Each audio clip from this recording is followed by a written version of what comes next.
Ok, muy buenas noches y bienvenidos a esta última clase de la temporada de Historias del Talmud. Ha sido un gusto y un placer estar compartiendo con ustedes las distintas historias desde que comenzamos con el Tratado de Brajot y las distintas historias que hemos visto. Eh, Fortuitamente escogí el tema de la muerte de Rabbi Yehuda Hanasí, ya que la semana pasada que di la clase desde Guadalajara, la gente me preguntó un poquito acerca de cómo ve el judaísmo la eutanasia, y les dije que vean el capítulo de Judaísmo Picante con el Rab Diego, pero justamente que es algo que menciona el Rab Diego, es esta historia del Talmud que se trata de la muerte de Rabbi Yehuda Hanasí. Y si estamos hablando de Rabbi, de Revi, como se le conoce normalmente a Rabbi Yehuda Hanasí, tenemos que saber quién era y cuál es la importancia y por qué es un personaje tan relevante que pocos de nosotros podemos omitir o decir, no, a este no lo conozco. Sí, si yo te digo Rabbi Elazar Ben Dardaya, ok. O si te digo, o si te digo Rabada Barajada.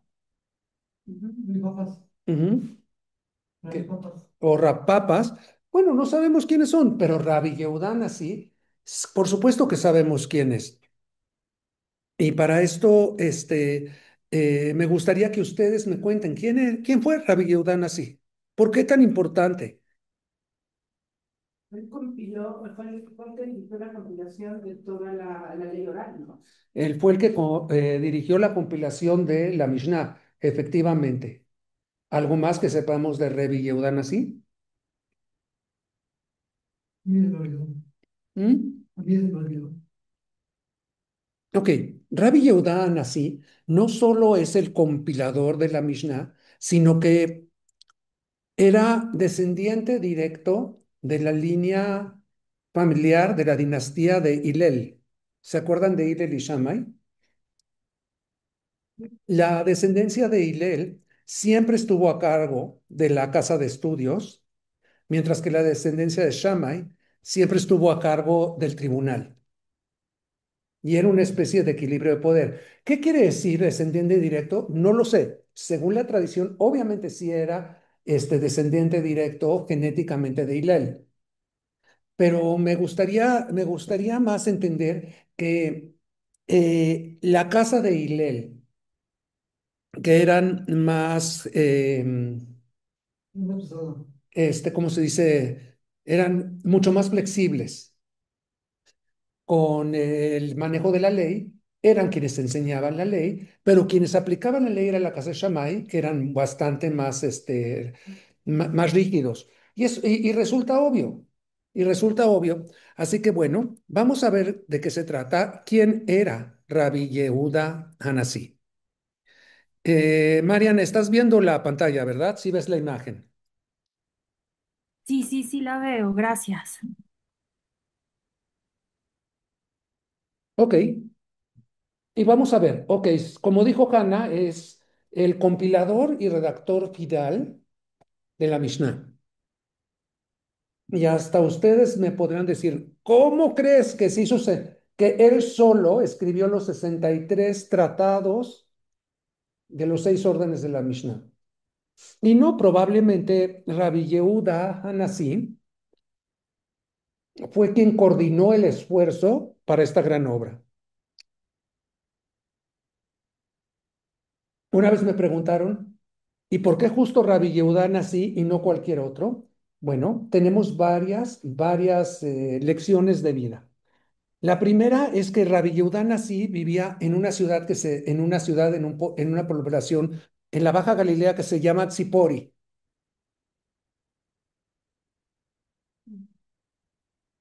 Y Tzipori, a diferencia de Yavne y de Bnei Brak, que habían sido centros de estudio de la Torá,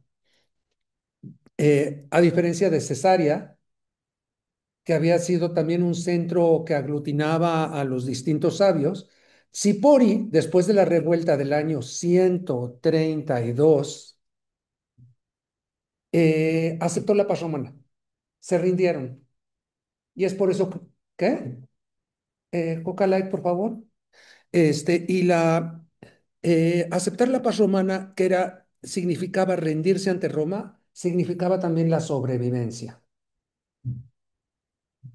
Todas las ciudades que no fueron, este, que lucharon en contra de los ejércitos romanos, en este caso, de los ejércitos de Adriano, eh, uy, uy, uy, uy, uy, uy, uy, no puedo, no puedo. No, pues que, mover de hoja. No, no puedo admitir a Joseph Mengiola. ¿Ya estás ahí, Estamos- Joseph? Hola, Hanna. Hola, mami. Gracias. Hola. Bienvenido, Joseph. Todavía no te veo, pero bueno. Ok.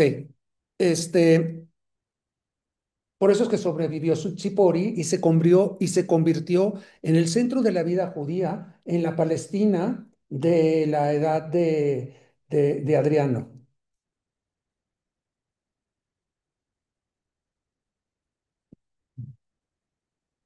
Vamos a ver por qué no se une.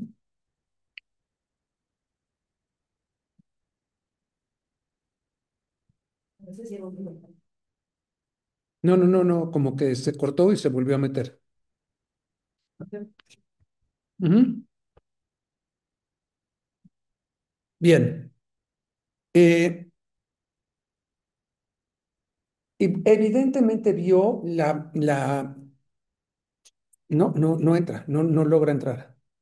Evidentemente vio la gran necesidad para el pueblo judío de crear un corpus que explicara la vida, que explicara cómo debería vivir el judío, eh, que hasta ahora se había transmitido de una manera oral y a través de, de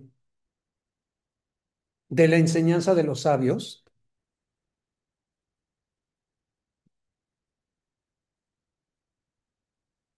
y creó, genial, qué bueno que ya lograste entrar, la tercera es la vencida, Joseph. Em, y creó la Mishnah. Se le conoce como Rabenu Akadosh.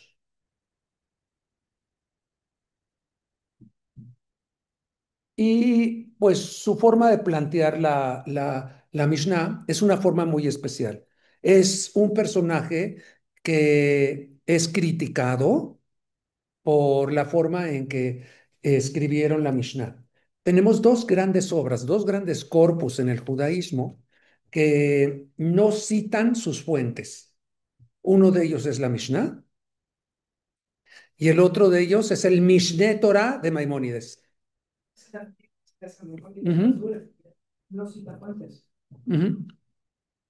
Es decir, para poder estudiar la Mishnah, Rabbi Yehuda Nasi imaginaba que la gente tenía que estudiar la Torah escrita necesariamente. Ujú. Ahora les voy a contar la historia de la muerte de Rabbi Yehuda Nasi. La historia de la muerte de Rabbi Yehuda Nasi. Pues cuando una persona pues se muere, pasa de un estado a otro y ya, ¿no? Como que esa es toda la historia. Pero en el caso de Rabbi Yehuda Nasi, tenemos una historia que es una historia bastante dura, bastante interesante. Y bueno, vamos a ver.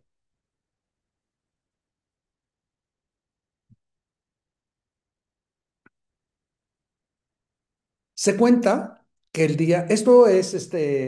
esto lo voy a leer ahorita de Sanedrín 98b y también de Ketubot 103a y 104a.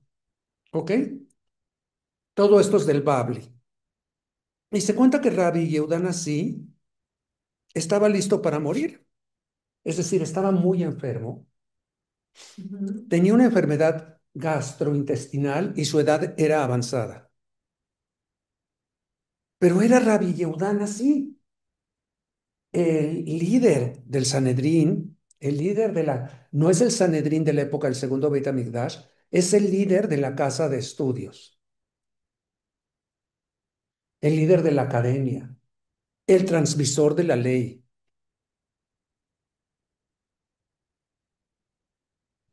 el interlocutor con el imperio romano.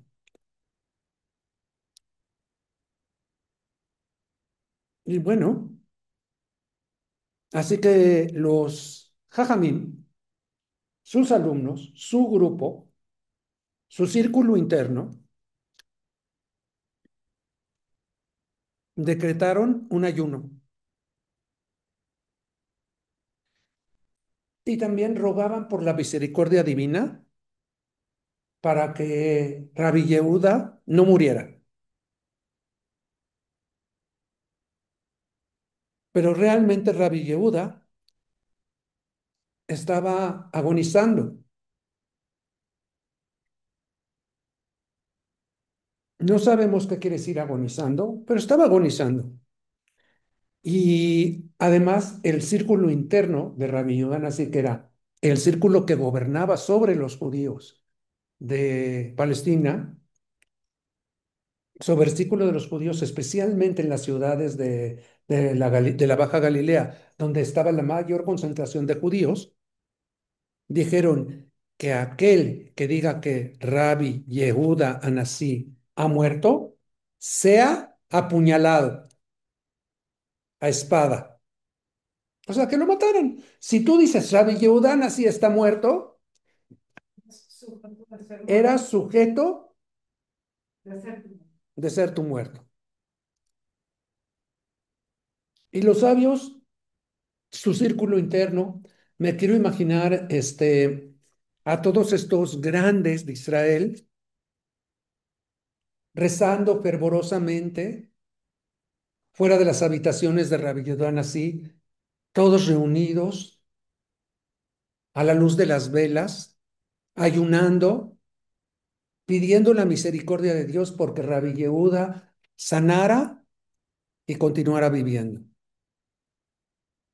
Tanto que la sirvienta, ¿y qué quiere decir la sirvienta? La ama de llaves, prácticamente la que manejaba la casa de Rabbi Yehuda Nasi, que ya era muy anciano, subió al techo. Pero David, yo bueno, sí estaba casado, tenía hijos y familia. Tenía hijos, pero ya era viudo y sus hijos ya no vivían ahí. Solo tenía al ama de llaves, ¿sí? Así que esta mujer subió al techo y oraba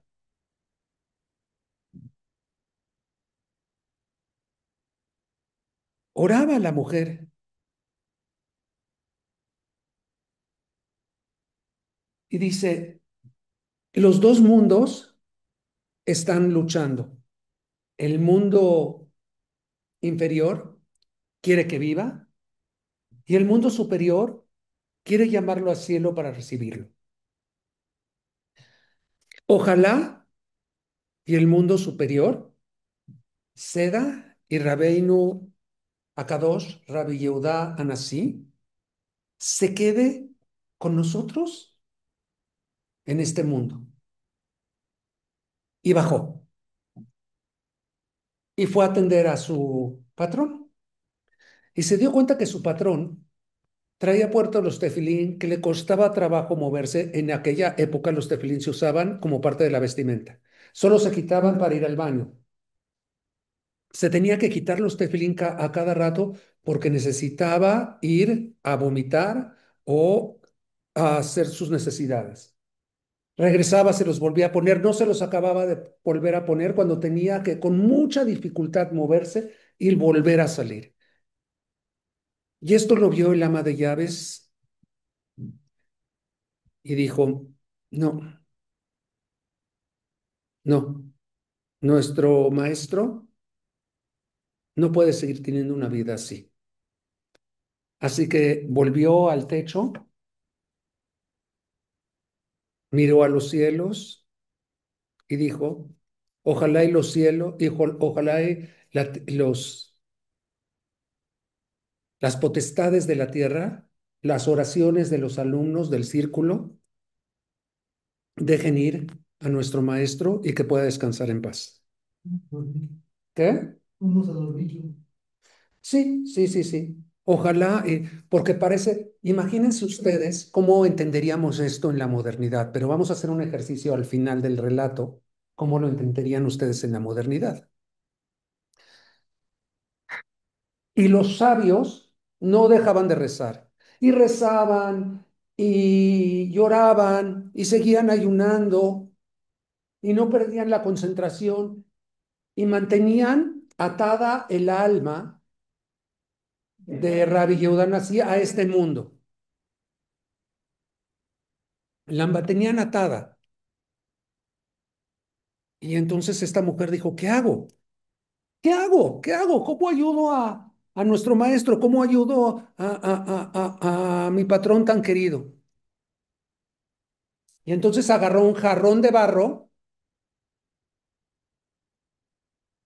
y lo lanzó desde la azotea a un jarrón grande. Hizo un escándalo cuando se rompió. Porque evitar que después volviera a atacar. es parecido, ¿sí?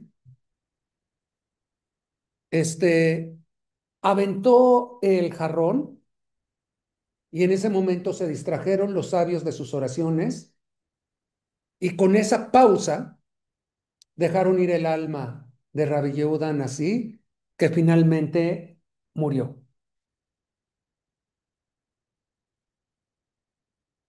Y esto es importante.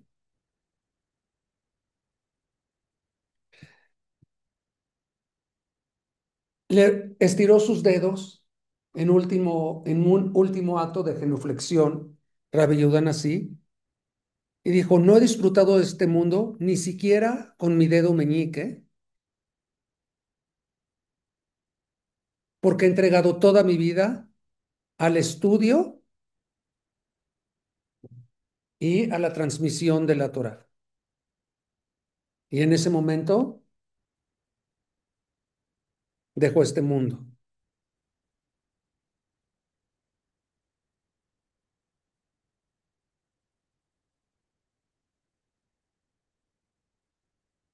Dice el Talmud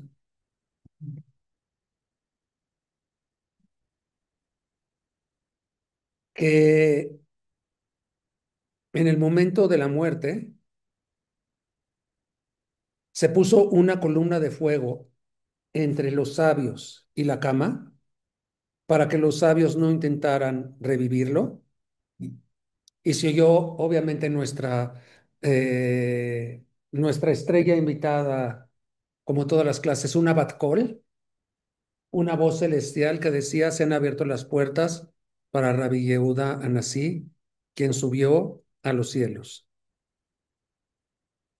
¿Sí? Y decía así esta voz, que decía, sí,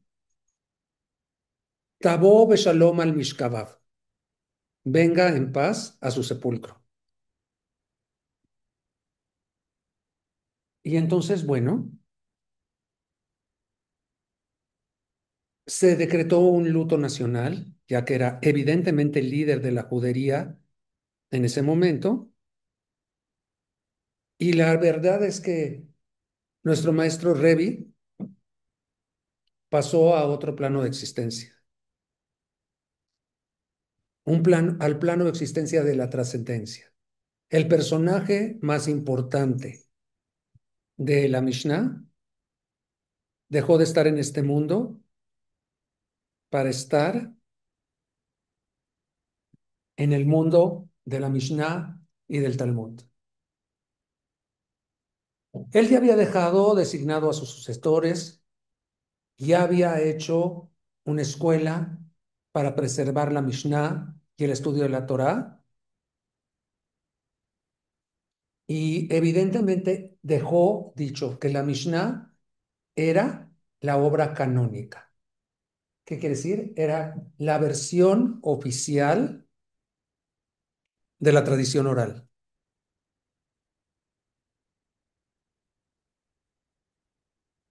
Pero también acaba una época importante.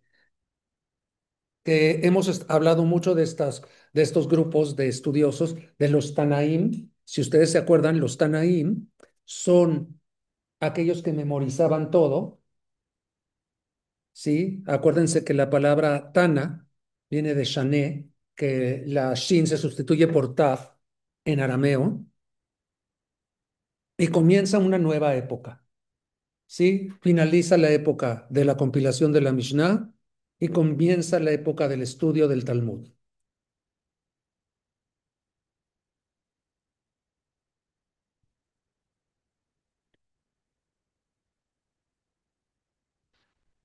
Primero la época de la comunicación de la Y Mishnah. comienza el Talmud.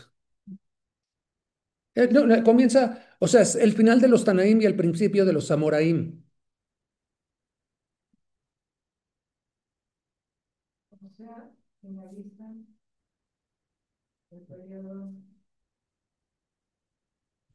de Recaíta e inician el de los Amoraitas.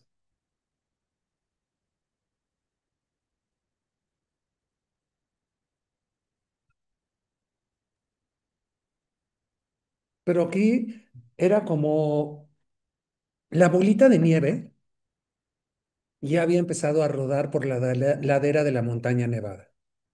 Ya era, gracias a Rabbi Yehuda Nasi, este fenómeno de el estudio de la Torá a través de las reglas de Rabanán, a través de las reglas de nuestros sabios, ya había empezado y ya no había forma de detenerla. Su legado es eterno. Ay, Cada uno de nosotros, cada uno de nosotros, eh, no entiendo. Mordejai Bello. Cada uno de nosotros somos seguidores de Rabbi Yehuda Nasi. En la medida en que nos reunimos una vez a la semana para estudiar historias del Talmud, en la medida en que escuchamos cómo citan el rabino Diego, el rabino Leo, yo, mm, a todos estos rabinos, somos seguidores de Rabbi Yehuda Nasi. A diferencia de otros rabinos, no se oyen críticas ni en el Talmud, mucho menos en la Mishnah, a Rabbi Yehuda Anasi. Es realmente un ejemplo de liderazgo, de humildad y de entrega. Hasta acá la historia. Muy bien, excelente. Esta es la historia de la muerte de Rabbi Yehuda Anasi. A mí me parece que tenemos mucho que aprender.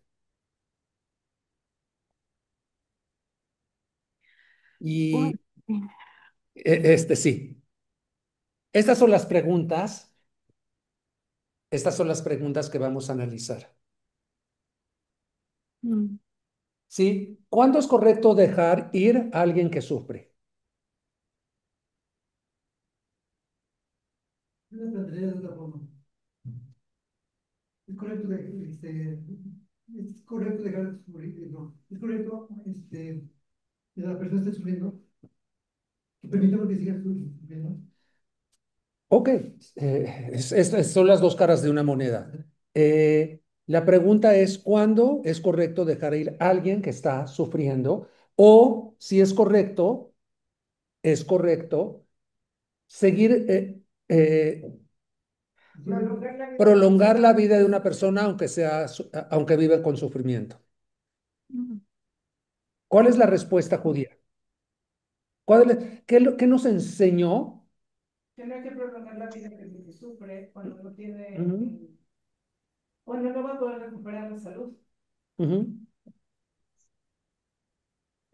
Creo que en ese momento hay que dejarlo ir. En ese momento, ¿qué es lo que dijo? ¿Qué es lo que hizo la sirvienta Rabbi Yehuda Nasi? Pues interrumpió el flujo de oración. Y esto es muy problemático porque eso es eutanasia activa. Es desconectar. O sea, Ujú, no es que no lo conectas y lo dejas así por paz, ya está conectado. ujú. Y ahora Es un problema, es una acción. es una acción. Permítame. Sí, sí es un problema. Sí es un... Mediante un jarro también, ¿no? Perdón, ¿cómo? No, pues, Mediante. eso. O sea, a la hora que hay que entender que hoy por hoy, lo que hizo fue prácticamente desconectar, porque a la hora de levantar el jarrón, activamente hizo algo para que dejaran de orar. Y es por eso que algunos rabinos posquean que sí se vale la eutanasia activa, aunque la gran mayoría dicen que la eutanasia pasiva, claro, o sea, no conectar, Ok. pero desconectar es problemático, pero igual, es tener la sensibilidad para saber que hay que dejar ir. ¿Y qué significa morir con dignidad en nuestra tradición? Es la siguiente pregunta. ¿Qué significa morir con dignidad? Hay que quedar aquí la muerte. ¿Mm? Cuando ya no hay actividad cerebral, ya está muerto. Sí, pero no, pero ¿qué es morir con dignidad? Raf, ¿qué rezaban los demás rabinos? O sea, hacían, de aquel entonces se hacía vidui, o sea, ¿cuál era la narrativa de los rezos cuando alguien estaba así? Eran puros oraciones y alabanzas a Dios y peticiones para que los dejara ir, para que no lo dejara morir. Ah, ok, Ujú. Sí, el vidui es algo personal entre el gozés, entre el agonizante y con quien lo quiera hacer. ok. O sea, él No siendo lo, rabino lo podía hacer. sí, y si no lo podría hacer, es designar a alguien que entre con el agonizante, con el gozés, y hacer la ceremonia de vidui. Ok. Ujú. Básicamente es me arrepiento y ya déjenme ir. Sí, pero morir con dignidad en nuestra tradición es no permitir que la persona se pudra en vida, que se convierta en algo que ya no. Sí, sí, sí, por eso. No dejar que la persona o sea, es muy problemático, es muy, muy problemático. ¿Sí? Este, morir con dignidad es no permitir el alargar la vida cuando no tiene sentido. ¿Mm? Y aquí entra la tercera pregunta, que es ¿cómo equilibramos el deseo de vida con la voluntad de Dios? Bueno, si Dios ha decidido que es el final de esta persona y nosotros tenemos los medios tecnológicos para prolongar la vida, ¿no estamos jugando a ser Dios? Eh, Al tomar esa decisión, sí. Al desarrollar todas las herramientas para poder recuperar la salud, Una cosa es no recuperar la son. salud, sí, pero prolongar la vida así nada más. Pero la pregunta es con qué objetivos estamos prolongando la vida. Ok, ¿con qué objetivo? Y ahí es, si realmente estamos prolongando la vida porque esta persona va a recuperar su dignidad, genial. Pero si no la, pero si no somos capaces de soltar, sí, a pesar de que la persona no va a recuperar la dignidad y la funcionalidad humana, ¿sí? Ahora, fíjense.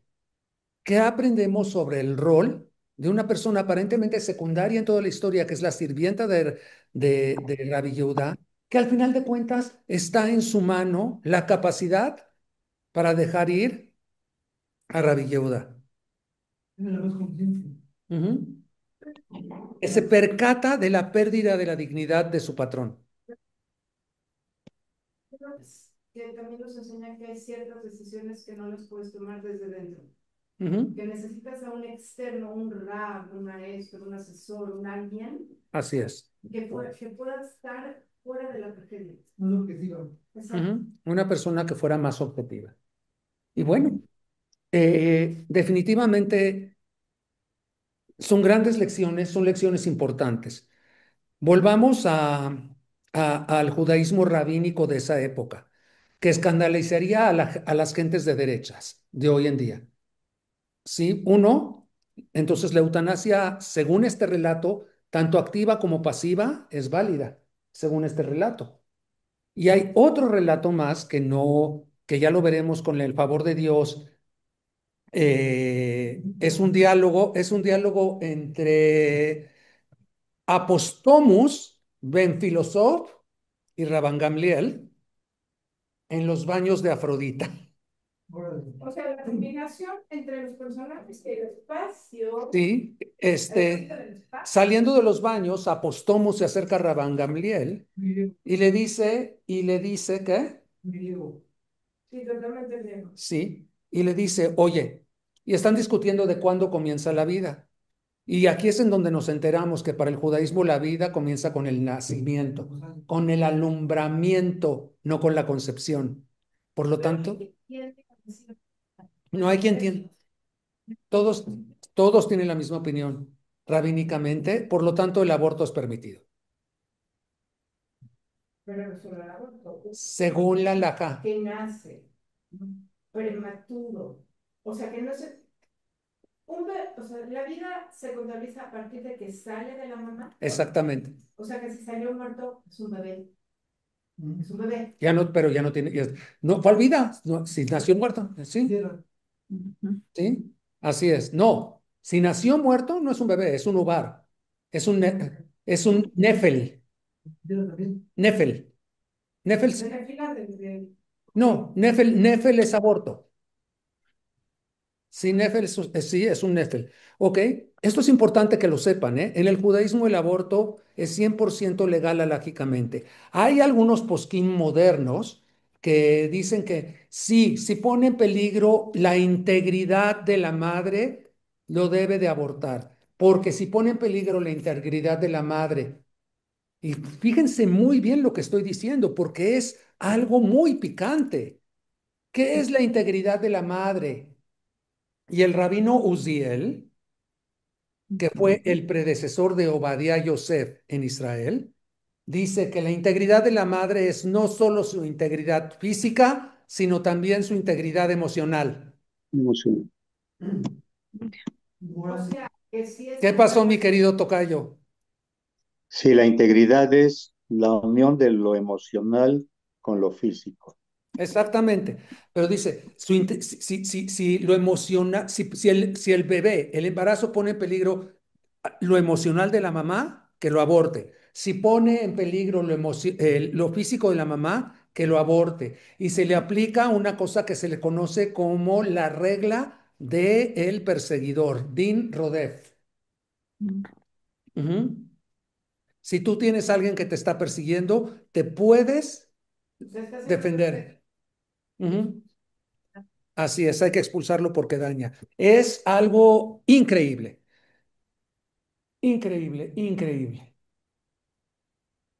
Sí. Así que, bueno, estos son los, Pregunta, tocayo. adelante, Marcos. Toca Mordejai. Mira, mira, bueno, buenas noches y buenas noches a todos. Buenas. Ok, Buenas noches. ¿se puede practicar el aborto? ¿Quién lo hace? Médicos. Y cuando no estaba autorizado públicamente, En los países en donde el aborto no estaba autorizado públicamente y esto podría generar un caso de asesinato doloso, está prohibido, porque recuérdate que hay una máxima talmúdica judía que la ley de la nación en donde resides es la ley que aplica. claro, claro, claro, gracias. Ujú. Es cierto. Así es. ¿Qué tal, Joseph? Se te hizo un poquito tarde. Sí, sorry, voy llegando. Hay la lluvia y todo eso, pero bueno. Bueno, Aquí Entonces, continúa. estamos ya concluyendo y nada más me gustaría preguntarles a todos los que están aquí, pero te recomiendo que lo veas porque es un caso interesantísimo. La conclusión, y estamos hablando ahorita del aborto, pero la conclusión de esta clase en específico es la eutanasia activa y pasiva en el judaísmo. Ok, muy bien. Así que sí te recomiendo que lo veas y pongas tus opiniones luego ahí en el chat de Facebook. Por Ujú. Ok. ahora, me gustaría preguntarte, Marian, ¿qué te llevas de la clase de hoy en específico? Ay, mira, de esta en particular me rompió mucho el corazón de escuchar las palabras, bueno, em, que decías del rabino que no había disfrutado su vida, o sea, ni con su dedo meñique. Entonces, o sea, sí te queda como que una gran responsabilidad de decir, no, pues, o sea, esto es muy valioso, todo el trabajo que hizo es muy, muy valioso, A ver, ¿qué es lo que dijo? que no he disfrutado de esta vida, A ver, perdón. la otra esa, ni siquiera con mi dedo meñique. O sea, sí me, me, me pegó muchísimo. Fíjate que vamos a cambiarlo, tú que eres este abogado, vamos a cambiar la palabra disfrutado por usufructuado. Ok, Claro. Y eso cambia un poquito la idea. Quiere ok. decir, no me aproveché de mis funciones como gran maestro de Torah. Pero Ajá. estoy seguro a ver, yo creo que ojalá y nos diera Dios la inspiración a todos para hacer una obra magna, para ser los patrocinadores de ser una obra magna como la Mishnah y también disfrutarla. Ay, sí. Para que te vayas con una sonrisa, Marian. Gracias, Rap. Dime, vamos, le sudo la palabra a Eusebio, sí, Con respecto a esto, cuando terminaste la tarea, dejamos las manos extendidas ¿sí? claro, Para aclarar que cuando llegó con todas las fuerzas para luchar por la vida. sí. Y se va sin llevarse nada de aquí. Aquí está Eusebio compartiendo de que a la persona que a un fallecido, cuando se le hace su purificación ritual antes de ser Ujú. enterrado, se le abren las manos, pareciendo dejo ir todo, y a diferencia de un bebé recién nacido que viene tratando de agarrar todo el Ay, universo en sus puños. ¿Sí? Alguien que ya pasó por todo. Ok, bien. Le cedo la palabra a Hannah. Eh, Después de todo el camino y de toda la obra de un ser humano que muere de edad avanzada, como es el caso, eh, dejarlo ir con dignidad Lo mínimo lo, que podemos hacer. es como el acto mínimo y pleno de respeto sí, al adulto, en este caso en particular. Ujú. Eso es Muy, lo que yo pienso. te agradezco mucho. ¿Qué te llevas? Me llevo la vigencia de no hacer sufrir al otro porque yo no soy capaz de afrontar la pérdida. Gracias, No hay necesidad de prolongar el sufrimiento de nadie. gracias. Joseph Cuellar. Bueno, Joseph Mengiola. claro. ¿Mm? Encendió el micrófono y lo apagó. Y de repente me parece que va a pasar. Joseph, ¿sigues ahí? Sí, aquí estoy, aquí estoy. Ah, ok, Nada más adelante. que ¿Qué, andaba en la calle. qué te llevas de esta clase de hoy? Más que nada el disfrutar de lo que haces, ¿no? O sea, vivir disfrutando lo que haces. E incluso disfrutar hasta los problemas, lo bueno y lo malo que pueda llegar a pasar. Que al fin de cuentas todo es bueno. Ok, bien. Muchas gracias, Joseph. Marco, Adelante, Joseph, ¿qué pasó? gracias. Me gustaría comentar que al respecto de las manos, cuando uno muere, que las abre, si cualquiera de nosotros pone las manos relajadas, no van a Ujú. estar completamente abiertas. ¿Por qué? Porque tenemos la vida, la tenemos en las manos, la tenemos en el cuerpo. Entonces no se abre completamente hasta que uno muere. Y otro de los factores que estoy escuchando es que venimos a vivir y a disfrutar plenamente el aquí y el ahora. Gracias, Joseph. Y Gracias. cuando el aquí y el ahora ya no es, cuando ya es la enfermedad, cuando la enfermedad ya es algo que no te permite seguir adelante, no prolonguemos la vida cuando no es necesario. Es algo dolorosísimo y es algo durísimo de decir, y así es nuestra tradición. No todo son sonrisas, a veces sí hay que pensar en estos momentos tan especiales y tan difíciles. Ok. Bueno, mis queridos amigos, hoy es la última clase de la temporada. Nos vamos de vacaciones. Al finalizar vacaciones, obviamente les llegará su invitación.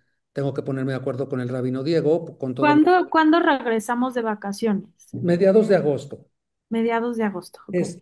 Voy a ponerme de acuerdo con el rabino Diego para fechas y para todas estas em, detalles. Y obviamente les va a llegar la invitación por WhatsApp. Me encantaría que lográramos, que viviéramos en un momento en el que todos pudieran asistir presencialmente. Esperemos que la situación se dé para que así sea. Dios mediante sí, pronto. Gracias. Gracias. Gracias, que tengan una excelente noche. Buenas Gracias, noches. Ram. Muchas Igual, gracias. gracias. Buenas noches también. Buenas Gracias noches. por todo. Saludos Gracias. a todos. Gracias.